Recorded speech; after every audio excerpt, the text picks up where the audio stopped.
Music by Roshan Kumar. हम मिलल दरजी भातार सुती टंगड़ी पसार हम मिलल दरजी भातार सुती टंगड़ी पसार मिलल दरजी भातार सुती टंगड़ी पसार उहे हमर सियता बे ए सखी उहे हमर सियता बे उहे देता फार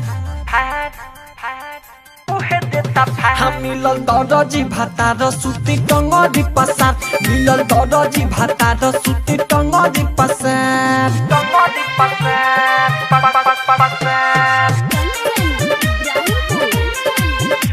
माँ गायत्री रिकॉर्डिंग स्टूडियो राजा परसोनी।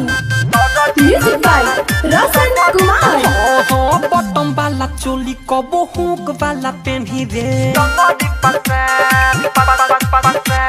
सोनिया जी से मजा तीनों बेरा सखिली रे हाँ बटम वाला चोली कबो हुक वाला पेन्ही रे सोनिया जी से मजा तीनों बेरा सखिली रे दाल भात पर सब्जी औरी दाल भात पर सब्जी औरी दिहिले अचार हम मिलल दरजी भातार सुती टंगड़ी पसार मिलल दरजी भातार सुती टंगड़ी पसार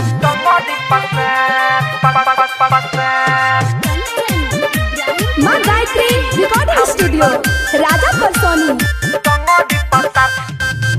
म्यूजिक बाय रोशन कुमार। हाँ हाँ दिन में ड्यूटी बाहर करे रात में करे घरे सूत के मजा ली कबो ली खड़े खड़े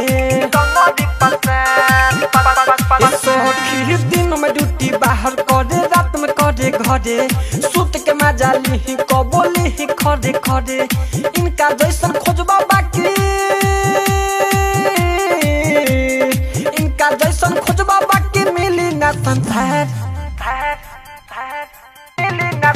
हम मिलल दरजी भातार सुती टंगड़ी पसार मिलल दरजी भातार सुती टंगड़ी पसार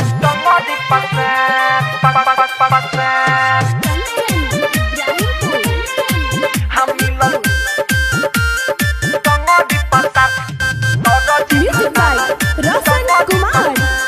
रोशन राहुल जी के कहिल रहे अगुआई गौतम गोलू देवरा भिया बता देख मोई रोशन राहुल जी के कहिल रहे अगुआई गौतम गोलू देवरा भिया बता देख मोई बिकरम बेदर्दी साचो बिकरम बेदर्दी साचो बाटे दिल धैन हम मिलल दरजी भातार सुती टंगड़ी पसार मिलल दरजी भातार सुती टंगड़ी पसार। माँ गायत्री रिकॉर्डिंग स्टूडियो राजा परसोनी बाजार सीतामढ़ी बिहार।